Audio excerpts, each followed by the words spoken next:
These are numbers I do not have to remind you of, but Kentucky exported more than $9 billion in goods to Canada in 2023 alone, nearly a quarter of the state's total goods exported.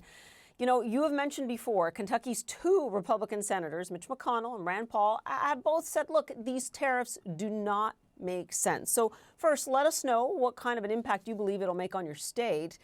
And you know, you heard me speak about that company. You saw the company, Martin Rea, in that report. I know you've been to their facilities there in Kentucky. I mean, what do you say to people in your communities who I know will tell you will bring more of those Canadian jobs to Kentucky? Well, I think people in our communities are now seeing how damaging these tariffs are going to be. Tariffs are going to increase the price of everyday goods on all Americans, which is the antithesis, the opposite of why they may have voted for Donald Trump. I believe Donald Trump is currently the president because the last group of movable voters thought he would be more focused on bringing down prices than his opponent, but he has done everything but that. You look at his number of EOs on culture war issues, so many more than anything on the economy. And you're right, when you look at my state, Canada is our #1 trading partner. Almost a quarter of all of our exports go to Canada. And Canada has been such a good partner to the United States and a good friend in virtually everything we've done. Not only does it not make economic sense, but it's sending the wrong message to the world. But let me break it down as simply as I can. Tariffs on Canada will increase prices at the pump. Tariffs on Mexico will increase prices at the grocery store, and both of those will hit the American people hard.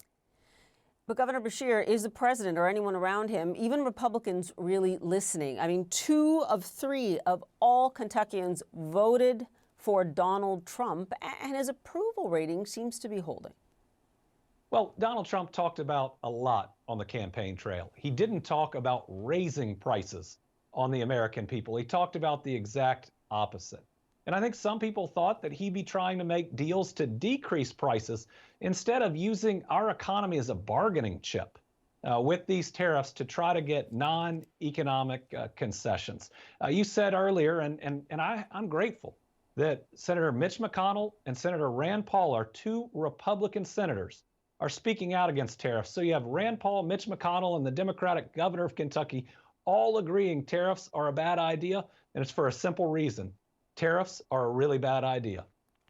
Now, if you aren't getting through to the president, at least just not yet, or even those 2 Republican senators, you know, we were looking in my report on the fact that American whiskey, bourbon from Kentucky being taken off the shelves. Now, that was halted for now, but obviously the threat is there if this trade war continues. Do you believe business people from Kentucky are now looking at the president's moves on tariffs a little differently? And could they possibly get through to the president?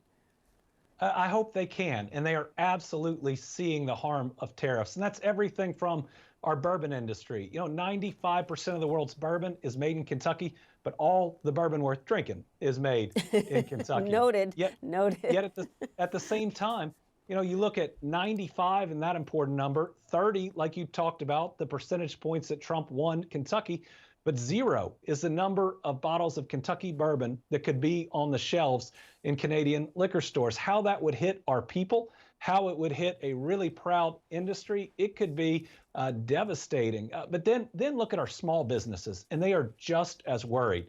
When they look at where their supplies come from, when they look at years of inflation already causing them difficulty, they're looking at this and they're saying, why on earth are we threatening tariffs on a place like Canada in a way that could make life tougher for us in America?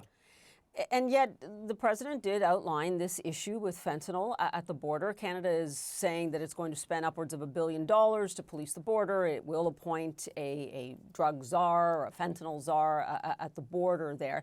This is a topic obviously near and dear to you, especially given the retching effects of the opioid crisis in Kentucky. Even as Attorney General, you had a lot to do with this.